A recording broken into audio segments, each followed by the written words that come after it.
દૈનિક બાઇબલના વાંચનો. તારીખ 25 એપ્રિલ 2026, પાસ્કાનો ત્રીજો શનિવાર. આજે માતા ધર્મસભા સંત માર્કનો તહેવાર ઉજવે છે.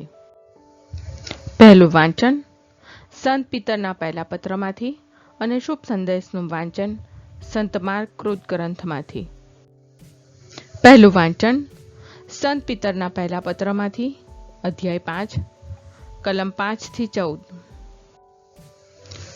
એ જ રીતે જુવાનો, તમે વડીલોની આજ્ઞામાં રહેજો અને સૌ એકબીજા પ્રત્યે નમ્રતા ભર્યો વર્તાવ રાખજો, કારણ ઈશ્વર અભિમાનીઓથી વિમુખ થઈ જાય છે, પણ નમ્ર ઉપર કૃપા વરસાવે છે. એટલે તમે ઈશ્વરની શક્તિને નમજો, જેથી યથાસમયે તે તમને ઊંચે ચડાવશે. તમારી બધી ચિંતા તેના ઉપર નાખી દો, તે જ તમારી ચિંતા કરે છે. સાવધ રહેજો, જાગતા રહેજો, કારણ તમારો દુશ્મન શૈતાન ગર્જના કરતા સિંહની પેઠે કોનો કોળિયો કરવો એની શોધમાં આટા માર્યા કરે છે. શ્રદ્ધામાં મક્કમ રહીને તેનો સામનો કરજો અને યાદ રાખજો કે દુનિયાભરમાં તમારા ધર્મબંધુઓ પણ એ જ યાતનાના અનુભવમાંથી પસાર થઈ રહ્યા છે. તમારે થોડો સમય જ દુઃખ વેઠવાનું છે. પછી તો સર્વ કૃપાના દાતા પરમેશ્વર, જેણે તમને પોતાના શાશ્વત મહિમામાં ઈસુ ખ્રિસ્ત સાથે રહેવા માટે હાકલ કરી છે, તે જાતે જ તમારા ઘા રૂઝાવી તમને સ્થિરતા, બળ અને દ્રઢતા અર્પશે. યુગ યુગાંતરમાં તેનું જ આધિપત્ય વર્તી રહો. તથાસ્તુ. વિદાય. જેને હું મારો વફાદાર ધર્મબંધુ ગણું છું, એવા સિલ્વાનુસ હસ્તક મેં તમને ઉપદેશના આ થોડા શબ્દો લખાવ્યા છે, અને આ જ ઈશ્વરની સાચી કૃપા છે. એની આથી ખાતરી આપું છું, તમે એમાં મક્કમ રહેજો. તમારી જેમ જ ઈશ્વરે બાબેલમાં પસંદ કરેલો ધર્મસંઘ તથા મારો પુત્ર માર્ક તમને વંદન પાઠવે છે. પવિત્ર ભાવે ભેટીને એકબીજાનું અભિવાદન કરજો.